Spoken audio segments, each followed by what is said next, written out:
Welcome back to LOS Live, sponsored by Premier Lending. I'm Devin Dubuque, and today we are bringing the heat.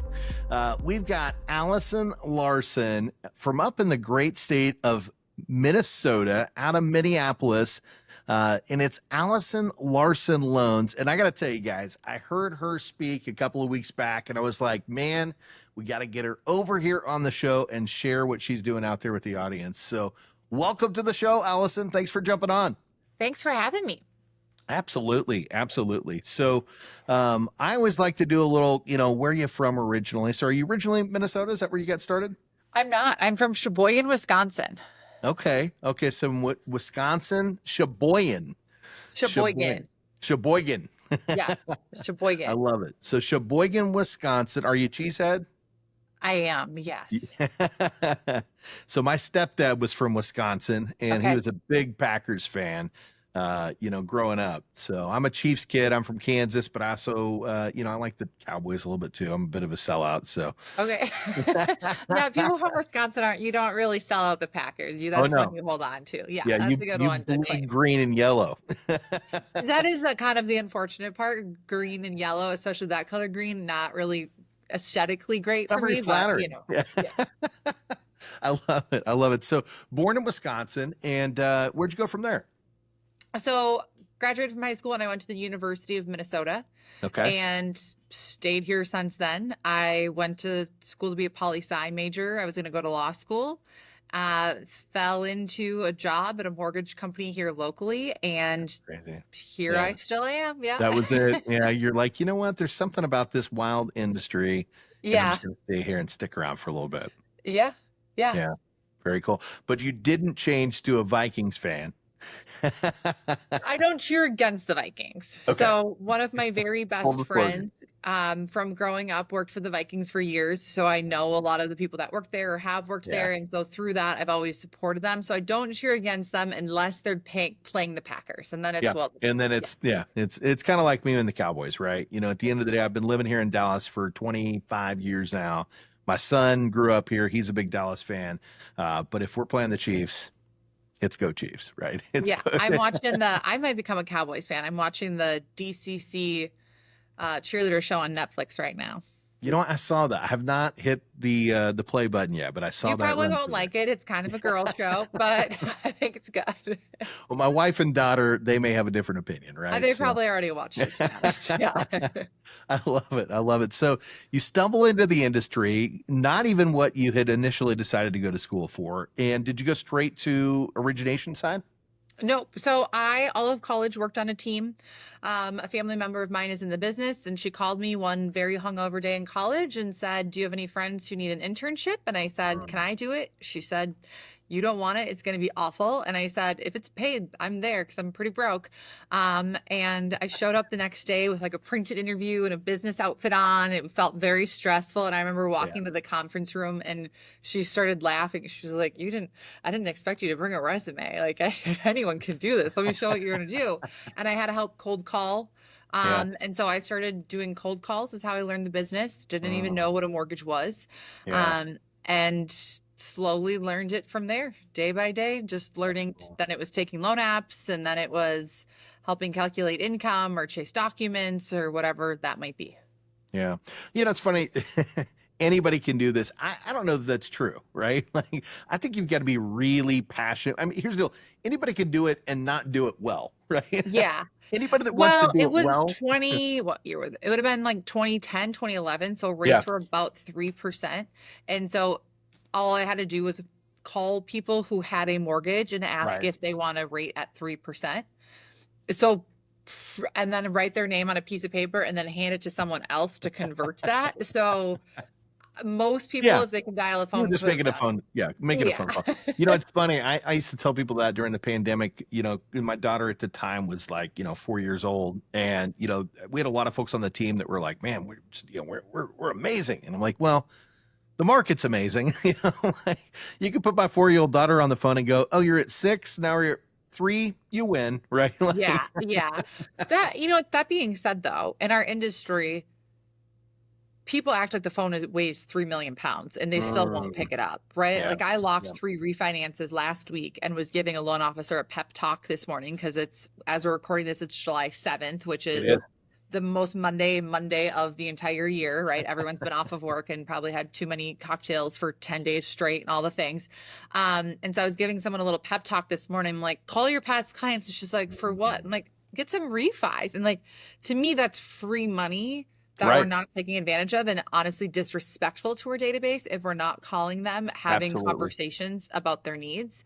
And so, yeah, but so some people, I guess not everyone is willing to pick up the phone, even if it seems like it should be easy. Well, I think a lot of people think you have to have a value proposition. And there's a lot of folks that are stuck in the mindset of if they got a rate in the threes and the rates are in the sixes or sevens now, that there's no benefit there. But what I think a lot of people forget, Allison, is that we've got a lot of equity in our homes. A lot of people are short on cash right now because we've had this big inflation issue that some people maybe haven't been paying attention to, but I think everybody knows. And credit cards are at 25 to 29%. Like Yeah. at the end of the day, people need money and they need help. And maybe the mortgage isn't a bad idea to help them along the way, right? I also think people just get really in their heads. I think the world of Instagram and TikTok and Facebook has been the biggest ego blow for Yeah. people in our industry because you always look at someone else. They already work with so and so. I'm not going to call. They reposted this. I'm not going to call. They follow me and I posted about a refinance and they didn't call me. So, and I think we just get in our heads more than we maybe did. I didn't even know what a mortgage was, so I wasn't afraid to call anybody. I didn't know what I was even offering them. Yeah, well, you kind of got thrown into the perfect storm too. It was like, hey, rates are really low. We need you to make all these outbound calls to people you don't know. And you're like, okay, I guess that's what I do, right? So Yeah. now when things have changed and the market's different, that muscle memory that a lot of people have or don't have, right? Which is just, I'm going to call people and tell them thank you and have conversations. You don't have that issue because you had so many calls back in the beginning part of your career. You got that. When I first started, I've been doing this for, 23 years, right? And when I first started in the industry, I actually wasn't on mortgage. I started in car sales years ago, right? And having to get out on the lot at 8 o'clock in the morning, balloon the lot in a suit, and show cars in Texas heat, at 102 degrees when you open the car door, 120 degrees right inside that thing, and walk up to people we didn't know all day long who hated us and didn't want to talk to us. For some reason, you lose that that problem of like, I can't pick up a phone. You can pick up any phone at that point in time. In fact, you're just happy to be inside in the air conditioning at that point in time. So yeah, I love that you said that though. Now going back to, so you go to refi and you're doing this and you said 2013, is this right? So I graduated college in 2013. So it would have been a little before then because when I Okay. graduated, so I worked different positions on the team. Mhm. For those who have done like core coaching or any type of coaching, I was a dialer position and then I was an LP1 is how I Okay. learned the business for a long time. So I just managed someone's lead tracker, helped pre-approve clients, things like that. Did some of the realtor communication as well. So when I went after dialing for refis, then I switched to Dialing for dollars. Yeah. dialing for dialers for realtor appointments for someone else. Okay. And so then I graduated and actually partway through my senior year was a few months before graduation. I switched to be a 100% commission loan officer. And I remember the day coming into the office and be like, okay, so what should I do today? She's like, remember that phone? Pick it up. Yeah. Yeah. You've got nothing to do. So all you're going to do is call. And I would sit in my office for 8 hours a day and just call people and try and book realtor appointments for myself. Yeah. My strategy was to meet with people first who didn't do any business because maybe they wouldn't sniff out that I didn't do any business either and that they're my first realtor. And then I quickly learned that wouldn't pay my bills in this 100% commission world. And so I had to pivot from there and really put myself in places where I could get introduced or connected with people who were actually doing business and figure out how to attack that type of realtor and not just the low hanging fruit that wants free coffee. Well, I love that you went there, and I have to ask you, right? I mean, different market, obviously, but like if you were going back and doing that again, and you're meeting with some of these higher profile agents for the first time, and you're newer to the industry, How does that go? Right? What do you do there? What's the So process look like? different time in life, yes, but I Yeah. still do it every single day. So the Yeah. hour before this call, I was doing all my calls. I to Mhm. have it on my tracker. I did 26 dials before this. I set 2 realtor appointments with 2 top agents who I don't know. So it is Yeah. still what I do every single week. It is a little trickier now because they reschedule and it's just different in this phase of life to get the people in and get the repetition and you get busier, but I still do it all the time. And I think that's what I would tell someone who's just Yeah. starting out is no matter if it's now or 10 years from now, if you're going to be in this business at some point, you need to cut your teeth and you have to do the work. There's just no way That's it. around it. Yeah. And the best way through it, where it gets more fun, is when you get to go meet with realtors and do those calls and don't come back to an inbox full of problems because you've been able to grow yourself a team that can fix the problems while you're out meeting with the realtors. And that's when the business gets fun, is when you can actually leverage and grow and it's not all on your shoulders. And so Yeah. finding the path, the fastest way through that to where you Right. can build a team, I think is where it would be my recommendation. Well, I want to go back 'cause there's a lot of wise things that have been said here, right? And at the end of the day, I want to touch on just the initial cold calling, right? So, and maybe not so cold. Maybe you know who they are, but at the end of the day, you want to connect with them because you haven't been working with them, right? But at the end of the day, you got to do those. You got to make those outreaches and continue to add people to your book of business. And one thing I know about you, Allison, that a lot of our viewers may or may not know is that you already have a massive group of agents that you're working with. I've seen your report card. You've got some that you've gone really deep with and do a lot of business with. You've got others that you do a little bit of business with. But what you just said was, it doesn't matter how many agents that I have, I'm always looking to add new ones. I use a tracker. Okay, guys. And let me tell you something. Don't track because somebody tells you need to track. Track because you care about your business and you want to grow your business. If you don't know your roadmap and how you're going to get where you're going to be, if you can't measure your results, you're never going to show up. You're never going to arrive Yeah. on time. You're just not going to get there, right? Like So I you're know, tracking. literally, this was the sticky note I have on my computer.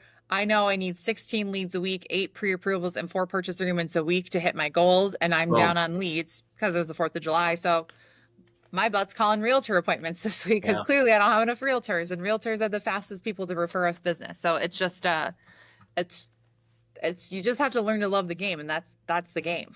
Yeah. Well, at the end of the day, you're out there, you're taking action, you're doing what it takes, and you're not just telling people what to do, you're doing it. You're on the streets, making the calls, making the efforts. So when you get that agent on the phone, what do you tell them, right? Maybe you haven't talked to him before. How does that conversation go? I think people really overthink this. I've said the same thing since day one. So you want to role play real quick? Yeah. So I just ring. Hello, Oh, hey, Devin, it's Allison Larson calling from Guild Mortgage. How are ya? man. I'm great. How are you, Allison? I'm good. Say, everywhere I turn, I keep hearing great things about you. I would love to connect and just learn a little bit more about your business. Are you free at all next week, Tuesday at 9? We could find a middle point, 30 minutes, grab a cup of coffee. I don't know. I'm pretty busy. How does next week, Thursday look? Do you have your calendar in front of you? I might have a spot. Okay, let's do Thursday, 9:30. Southdale Coffee Shop work? Let's do it. I love coffee. So then I just grab their best email and I send them a calendar invite. The reality is this. I used to do let me overcome the objections, and I'd practice what I'm. If I have to get beaten up to just get you to a coffee meeting, one, you're probably not going to show up. You're going to no-show me. And two, it's probably not the right fit anyways. Yeah. And so to me, like if they say no, oh my gosh, no worries at all. I love that you're loyal to your lender. In this business, people are getting out at a crazy rate. Would it be okay if I kept you on my list and just gave you a ring back in 6 months or a year and see if anything's changed? Yeah. And then people, what do you say when they say, who told you good things about them? Anyone who asks that is like, what, have they never done a transaction? Like, you shouldn't be calling people who can't even fathom that someone would say something good about them. Yeah. And if they do ask me that, I'm like, oh, watermark title. I just give it up. Well, or you could use programs like Redder, right? Like anyone anyone in their office, right? Like you can see what office location they're in on Redder. And my secret is I pull them up on Redder on one screen, and then on the other screen I have their Facebook profile or something else up. Yep. We 100%. all mentally make these realtors up to be like we're cold calling Jeff Bezos and asking him to go to coffee. We're Right. not.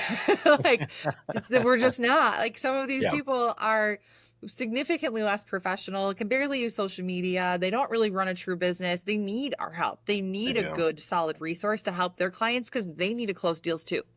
Yeah. Well, and if you need another one, another thing that you can say is, hey, you know what? I keep seeing your name pop up. And at the end of the day, we're probably going to have a contract or two, run across each other's desk. I'd rather you know who I am than don't. That way, if you do, you can go, oh, that's Allison. She's one of the good ones, right? Hey, Mhm. why don't we do Tuesday at 3, right? Yeah, Because at the end of the day, you're breaking the ice and you're talking about something that's really going to happen, because if you're in the market and you're working with professionals, they're going to see your contract. And wouldn't you prefer that they know who you are? absolutely. So they might Yeah. actually accept the contract, right?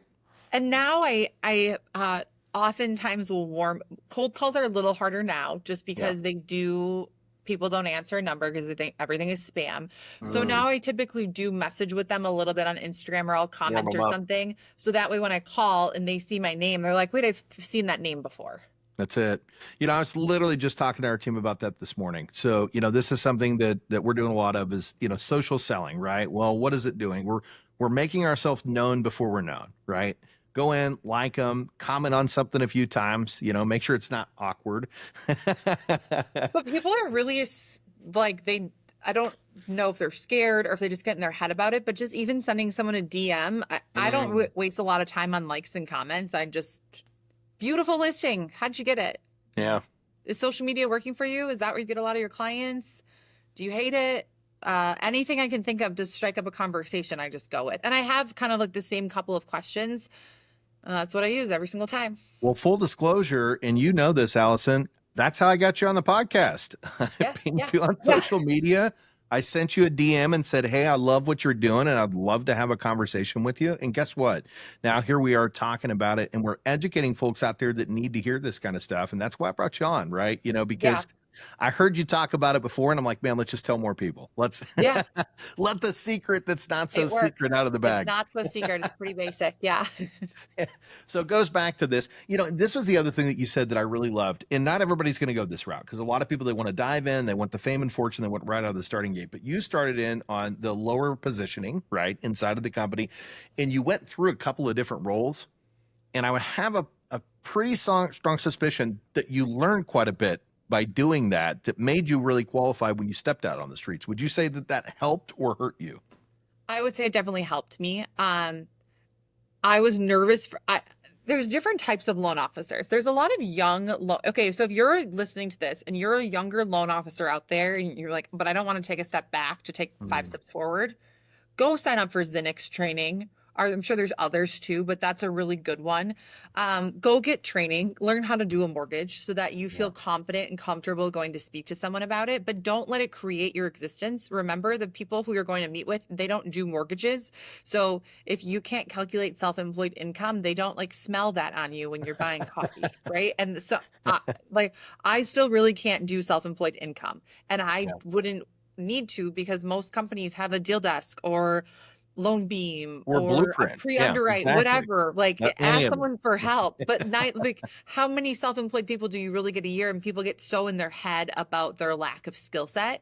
So if Right. you are in that position, you don't need to take steps back, but invest in yourself to learn and Thank you. grow, and take the MGAC self-employed income classes and things That's like it. that. Figure it There's out. always places to get that information. And, at the end of the day, if you're listening to this podcast, this is another great place to find things, right? A lot of the times when I want to find something or figure something out, I'm Google searching it, I'm watching a podcast, and I'm learning about it real time, and I'm putting it to action immediately. Because if you don't put something to action, it's just a great idea. Yeah. Once you take an idea and put it to action, it becomes a process, and that's where dreams are made. And I think just always to be learning is really important, whether it's learning about your sales skills, whether it's learning about a new loan product, whether it's learning about, I don't know, how to use your tech stack differently. Like, you Yeah. should be investing time as a business owner. You should be investing time in learning about something, about the market, whatever, constantly. Like, it should be a bulk of your day every single day, that you're always improving your skill set, because it is always changing. Well, you just said something really smart. You said, as a business owner. Now, let me ask you a quick question. I know that you have a team, and I know that you work as a mortgage lender. Do you own the mortgage company? I do not, but I would say any person whose name is on a 1003 as a loan officer needs to think of themselves as a business owner. Yeah. I coach for growth only coaching. Yeah. And one of the biggest ahas I've had coaching other loan officers is a lot of times they'll come to the calls and they're frustrated with their company dropped the ball on this, and my underwriters suck, and my pricing sucks, and my processor sucks, and my closers never do anything on time. Never heard And that it's before. weird because everyone has the same complaints. And I know plenty of other people at these same companies who crush it and don't have Yeah. these complaints. They're not treating it like a business platform. Your company gives you the widgets to close loans and you adapt to those widgets. Yeah. There should be no room for those things to go wrong unless a processor lied to your face when you got on your daily team meeting or your pipeline meeting after you said, did they sign the CD? Did the CD go out? Did they agree to escrow? Yes. I mean, all of these things had to be checked and balanced. And sometimes Yeah. people get so far on the sales side that they get out of their pipeline, or so far in their pipeline, they get out of their sales. As a business owner, you have to analyze everything: your marketing, your sales, your operations. If you're not having an operations issue, you're probably having a sales issue. As soon as you're not having a sales issue because you're too busy, you're having an operations issue. That's being a business owner. If you're Yeah. not having issues, your business is probably dying. That's also really bad, right? And again, it's loving that game and always getting That's it. 1% better and figuring out what you can implement. Well, I love that you said that, because at the end of the day, I teach this all the time, right? At the end of the day, we are one person, but we can build our team underneath us. So if we go into this industry thinking, I'm just a loan officer and it's me, and it's just me, we're not going to get very far, right? I tell everybody, what you want to do is you want to be looking at where you want to go and start planning for that future and start setting benchmarks that are going to help send you in that direction. And then the other thing, and I think this is really important, if you want to get compensated the way that doctors and attorneys and professional athletes get compensated, you need to put some vesting in yourself, right? So let's talk about, players like Michael Jordan or, Kobe, right? What do? They got to practice early. They stayed after the games late. They shot hundreds of free throw shots. Did they not know how to play basketball? Absolutely not. They were amazing, right? But why were they amazing? Because they were always sharpening their skills and getting better at what they do. So what Allison's talking about here is get coaching, right? Vest yourself in your business. Be educating yourself. Always look for ways to improve your skill set so you can get better and move to that next level, and treat yourself like you own the business, because you do own the business. Once you own that business and the employees that you start to staff underneath you understand your process, the direction that you want to travel in, how you intend for things to get bigger and better and provide great service for your people, you start to build traction. And that traction turns into a locomotive. And the next thing you know, you're producing on a massive level like Allison here, because you set these non-negotiables and you just do it, right? Yeah. I think so many people in our business right now, they oh my gosh, I can't believe I'm not closing our business. I can't believe this. I can't believe that. And they're thinking, there's a lot of people who are thinking about getting out of the business. And it's fascinating to me that they would go take a job working for someone else 40 hours a week, and they have yet to show up for themselves 40 hours a week. And there's so many loan officers who count the drive time to the office or to a coffee shop as working hours. I'm like, if you work for 3M, they're not going to pay you for your commute time. That's it. Yeah. Right. But sometimes we're not real with ourselves, and Yeah. it's having someone look you in the eyes and being a good self-reflectant in a loving way and go, I see that you're capable of more. Let's bring it out. And how do we pull out your greatness? Amen. Yeah. Yeah. How do we make you the best version of yourself? How do you make yourself the best version of yourself? And I think that's one thing, Allison, they got to want it first, right? Like, we can't give that to them. They have to want to be at the top of their game. And then they want to they have to come to you and say, hey, look, what can I do to get better? Right? Like, what is it that I got to add? Devin, I used to think that, okay, they just have to want it first. People just don't want it bad enough. And now I've shifted my mindset on this. I do believe that people want it bad enough. I actually think there's so many people who feel so down and insecure right now with how this business has treated them. They're even embarrassed for themselves to say how bad they want it. They're embarrassed for themselves to say But this is where I've completely fallen short on myself and I haven't done it. And they don't even want to just be straight up and say, yeah, I haven't been making my realtor calls. No, I've met with 2 new realtors all year. I don't even have a realtor list. Like, they're really scared to actually put that out there and to feel like a failure. And I Yeah. think sometimes the best thing that can happen to us is looking at it just eyes wide open and going, I hit the bottom. Now Yeah. it should be easy to get up from here. And it's just shifting that mindset and going, okay, I'm 2 feet in, or I'm just going to be done and be 2 feet out. Yeah. Sometimes you got to fall down really, really, really hard, right? Before And you for can some get loan back up. officers, if you're sitting here in 2025 and you're still down on your numbers and you're still hoping rates are dropping and you're going to get that refi push any day now, I'm like, if this isn't the rock bottom for you, then I don't know, right? Like, if you're feeling the hurt still, this has got to be what propels you forward. So I'm hoping that the people who are still in it find that gumption and that eye opening and go, okay, I'm ready to double down. This is going to be my career and I'm going to make something for myself. Amen. Amen. Get up, right? Like, stand up and like do something about it, And again, if you're looking for somebody to help you, Allison's a coach, right? Come over to the MLO Live morning shows hosted by Scotty Hudspeth. There's some great people jumping on there every single day, and just get yourself energized and then take action, And the one thing, again, I really can't stress enough, and Allison, you set it up perfectly. Know your numbers, right? Like, know what it takes to get to the deal. Know how many calls it takes to get to the meeting, because that's how you're going to know what your roadmap is to hit the goals and the numbers where you want to be. And you've got to set those forth as non-negotiables, or you're never going to get there. You're never going to find it. I tell people this all the time. It's like, hey, if I told you to drive to South America and I didn't give you a map, could you get there? You may not get there even if you had a map. I was really thinking about that. I was like, I probably could figure it out. Maybe I should say, Maybe not. to the furthest north part of Canada, right? Could you get up there? Yeah, maybe. You're just going to start heading north. But if you have a map, you're going to get there a lot faster, with a lot less headaches and roadblocks, right? So. Absolutely. Yeah, no, absolutely. And I think sometimes people just need to just dumb it down a little bit. I think in this world of Redder and Salesforce and all the 3 million CRMs people can have and Bonzo and all that, it's like, it's too much for people. And they get so stuck on this and then stuck on this and then stuck on this. And they forgot just the basics. You guys, Excel has spreadsheets. Just use them. Like, put your leads on a list. Once they're pre-approved and out looking, put them on the next tab on a list. And once they're in your pipeline and they're active, put them on a list. And every single day, just open up the same spreadsheet and go through the list and go, what leads should I call that need to get still pre-approved? What pre-approvals do I have out looking that might want to buy in the next 30 to 60 days? Who do I have under contract that I need to double check that we've got the ball rolling? Like, don't overcomplicate it. To me, all of this extra stuff we've all focused our time on is just too much. And no one needs to be, you don't need to be an Instagram influencer. You don't need to be a TikTok star. I don't even have TikTok.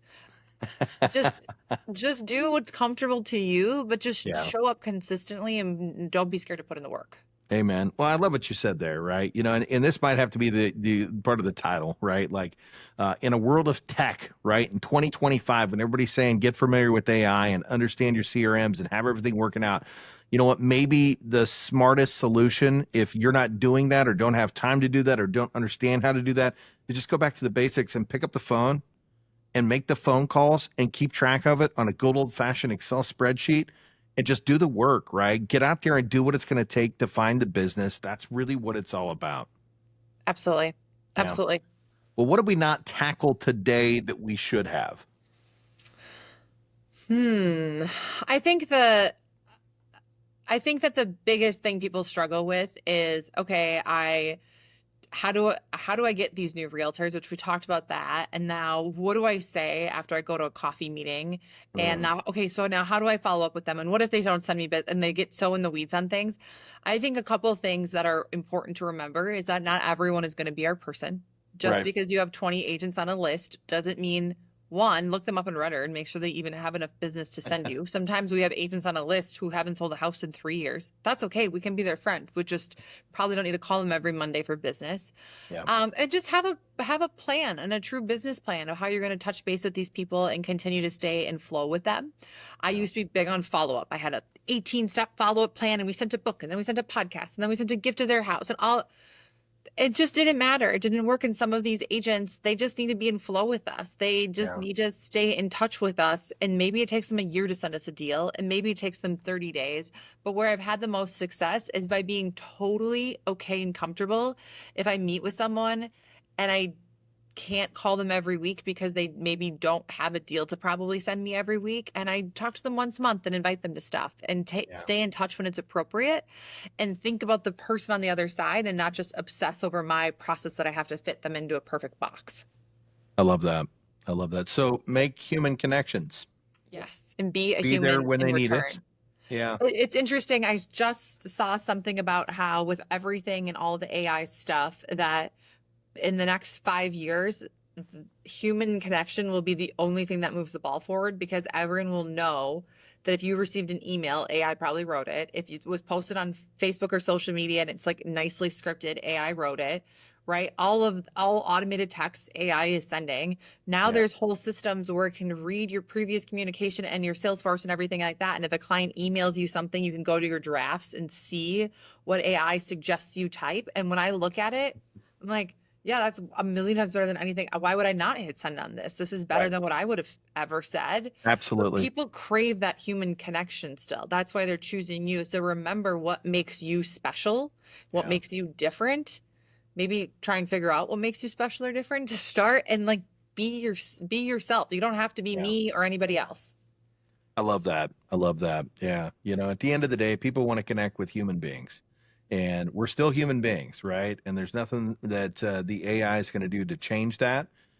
So, you know, be there for the people when they need you, be real, use the AI for the things that it needs to be used for, right? But at the Yeah. end of the day, you know, make sure you're doing your outreach, make sure you're getting face to face with people, being there for the events, you know, inviting them out to learn with you, teach them some things that they can actually learn from you. And, you know, the rest is going to follow. So Yeah, great, absolutely. great stuff, Allison. Thank you so much for jumping on today. And when the folks out there want to find you, what states are you doing? I know you're in Minnesota, but Yep. where else are you working? I'm licensed in Minnesota and Wisconsin, maybe some other places, but that's a majority of what I do is That's where Minnesota and you, yeah, Wisconsin. that's where Yep. your fan base is, right? Yep. And you can find me on Yep. Instagram at Allison Larson Loans, or on Facebook, Allison Larson. I do, if you are on my Instagram bio, I do a newsletter to loan officers, or you can just DM me and say you want to get my tips, and I'll do a monthly training that I just send out to loan officers to stay in touch. If it wasn't for other people training me and teaching me the business and giving me some light at the end of the tunnel of how to do that, I wouldn't be where I am. So I'm eternally grateful and always trying to give back on that, which is why I became a coach as well with growth It's only coaching. awesome. Yeah. Well, go down. If you didn't have time to write that down, go down to the description, or it should be running across the screen right there. And make sure that you subscribe, maybe, you know, like her page. And, you know, at the end of the day, I do suggest following. She puts out a lot of great content, right? And that's whether you're a loan officer, a real estate agent, right? Or a client that's just looking for great advice. Allison is the go-to, and that's why I wanted to bring her on the show. So thank you so much for joining on today. And again, guys, I told you there's a reason why I brought her on today. So thanks again, Allison, and maybe we can get you back for a repeat sometime. Awesome. Thanks, Devin. Absolutely. Well, guys, this is LOS Live, and we're going to keep bringing back great guests like Allison. So make sure that you subscribe, like, comment, forward it out to somebody that needs to hear it today. Until the next time, we'll see you then.